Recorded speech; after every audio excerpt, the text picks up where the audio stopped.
Hello student पिछले video में हमने चैप्टर 8 को आओ करे 6 तक कंप्लीट कर लिया था। आज हम पढ़ेंगे आओ करे 7। वाक्य में कर्ता और क्रिया छाट कर लिखिए। देखते हैं, वाक्य है और इधर कर्ता है। आपको वाक्य पढ़ना है और कर्ता के सामने क्या करता है वो लिखना है और क्रिया कौन सी है वो लिखना है। तो देखिए, फर्स्ट है क नंबर से, वर्षा विज्ञान की पुस्तक पढ़ती है। तो इसमें कर्ता क्या होगा? पढ़ने का काम कौन कर रही है? वर्षा, है ना। तो कर्ता क्या होगा? वर्षा। और पढ़ती है तो पढ़ना क्या हो गया? क्रिया। ओके। नेक्स्ट है कोमल ने बच्चों को खाना दिया। कोमल क्या हो गया? खाना किसने दिया?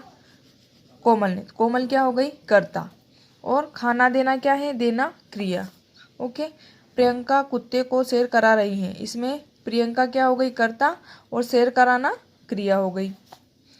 नेक्स्ट है चंदन बारिश में भीग रहा है। भीगने का काम कौन कर रहा है? चंदन। तो क्या हो जाएगा? कर्ता में चंदन और भीगना क्या हो जाएगी? क्रिया। नेक्स्ट है क्या तुम आज जाओगी। इसमें क्वेश्चन मार्क लगा है तो क्या कोई कर्ता नहीं लिखना है। जाने का काम कौन कर रही है? तुम कौन है? सर्वनाम। ओके।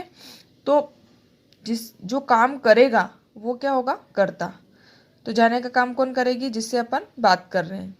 तो यहाँ पे किसी का नेम भी हो सकता है, या संजना आज तुम जाओगी क्या, तो संजना क्या हो जाएगी? कर्ता। लेकिन इसमें नाम नहीं है तो क्या लिखेंगे हम? कर्ता तुम। ओके। तो तुम क्या हो जाएगा इसमें? कर्ता। और जाओगी, जाना क्या हो जाएगा? क्रिया। ओके। आओ करे 8 देखते हैं। उचित क्रिया भरकर वाक्य पूरे कीजिए। का नाम, सूरज पूर्व दिशा में उगता है या उदित होता है। दादाजी आज अखबार नहीं पढ़ रहे हैं। नेक्स्ट है बरसात के बाद चारों ओर पानी भर गया। अनीता ने कविता लिखी या पढ़ी, ऐसे भी लिख सकते हैं अपन। कक्षा में अध्यापिका पढ़ा रही हैं। ओके। ये सब क्या है? क्रिया है। उगना, पढ़ना, भरना, लिखना, पढ़ा रही है, सब क्या हो गई? क्रिया। ओके। नेक्स्ट है सोचो और बताओ। दी गई परिस्थिति में आप किसे और कैसा पत्र लिखेंगे? सोचिए और बताइए। अगर ऐसी परिस्थिति दे रखी है तो आप किसे पत्र लिखेंगे? विद्यालय में हो रही परेशानियों के बारे में, कॉलोनी में बढ़ रही चोरी की घटनाओं के बारे में, अपनी भावनाओं के बारे में बताने के लिए, अपने इलाकों में पानी या बिजली की समस्या के लिए, या पुस्तक मंगवाने के लिए किसे पत्र लिखेंगे? अब देखो, सोचो और लिखो। औपचारिक पत्र किसे कहते हैं? पाठ में दिया गया पत्र नगर निगम अधिकारी को लिखा गया है। ऐसे पत्रों को हम औपचारिक पत्र कहते हैं। ओके। ऐसे पत्र जो सरकारी कर्मचारियों, संपादकों, अधिकारियों आदि को लिखे जाते हैं, जिनसे हमारा कोई निजी संबंध नहीं होता है, नहीं होता है और जिन्हें हम पत्र लिखते हैं, ऐसे पत्र को औपचारिक पत्र कहते हैं। और जिनसे हमारा निजी संबंध होता है उन्हें अनौपचारिक पत्र कहते हैं। ओके। देखते हैं आओ करे 9। पत्र पढ़कर उसके अलग अलग हिस्से पहचानिए। जिससे सबसे पहले क नंबर में आ जाएगा पत्र लिखने वाले का पता, फिर अधिकारी का पता, विषय, जिस समस्या से संबंधित पत्र लिख रहे हैं, संबोधन अधिकारी के लिए, पत्र का आरंभ, शिकायत समस्या के बारे में बताना, पत्र की विषय वस्तु, समस्या का विवरण, पत्र का अंत, अधिकारी से अपेक्षा और पत्र लिखने वाले का नाम। ओके। नेक्स्ट आओ करे 10। यदि आपको किसी समस्या या परेशानी से संबंधित पत्र लिखना हो तो वह किस विषय वस्तु से संबंधित होगा? अपनी समस्या के बारे में बताते हुए एक पत्र कॉपी में लिखिए। आओ जुड़े। पत्र लिखने के लिए पोस्ट कार्ड पर जो पता लिखा जाता है उसके अंत में पिन कोड लिखा जाता है। उदाहरण के लिए नीचे दिया गया पत्र देखिए। ये देखिए, ये पत्र लिखा है। क्या आप जानते हैं कि पिन कोड का प्रत्येक अक्षर अंक विशेष महत्व रखता है? ये पिन कोड है बेटा। क्षेत्र का, दूसरा उपक्षेत्र का, फिर तीसरा जिले का और डाकघर का। अब आप अभ्यास पुस्तक में दिए गए स्थान पर अपने क्षेत्र का पिन कोड लिखिए और उसका विवरण दीजिए। ओके। बच्चों, ये आपकी प्रैक्टिस बुक है। ये आज आपका होमवर्क है। जैसे दिए गए शब्दों के अर्थ समझकर वाक्य बनाइए। कर का मीन्स हाथ भी होता है, कर मीन्स टेक्स्ट भी होता है, कर मीन्स काम करना होता है। ओके।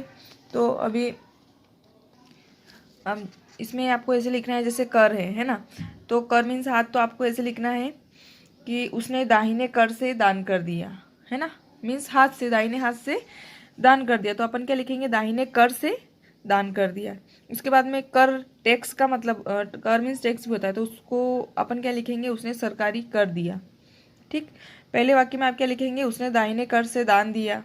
नेक्स्ट में लिखेंगे उसने सरकारी कर दिया। नेक्स्ट में काम करवाना है तो उसमें लिखेंगे आप यह काम जल्दी कर, है ना। इस तरीके से आपको सेंटेंस बना के कंप्लीट करना है बुक। नेक्स्ट है घड़ी। एक घड़ी का मतलब होता है समय और घड़ी मीन्स यंत्र, है ना। तो घड़ी, यह घड़ी सही समय दिखलाती है और नेक्स्ट में आप लिखेंगे यह शाम की घड़ी है। ओके, उसी प्रकार से आपको मेरी बारी 2 ये भी आपको होमवर्क में करना है। जैसे उचित मिलान करते हुए वाक्य बनाकर लिखिए। फर्स्ट में आपको दे रखा है एक एग्जाम्पल, जिस प्रकार से एरो बना रखे उस प्रकार से एरो बनाकर आपको वाक्य कंप्लीट करके यहाँ पे लिखना है। जैसे रेहान कंप्यूटर पर काम करता है, तो यहाँ पर आप ये जो डैश लगा रखा है इसे लगा के आपको यहाँ पे सेंटेंस लिखना भी है। ओके, नेक्स्ट है मेरी बारी 3।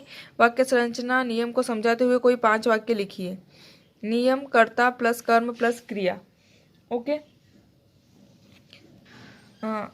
स्टूडेंट, आपको इसमें जो है ये वाक्य संरचना का नियम जितने भी है वो आपको देखते हुए 5 वाक्य लिखना है। ओके, आपको ऐसे वाक्य लिखने हैं जिसमें कर्ता प्लस कर्म प्लस क्रिया तीनों हो।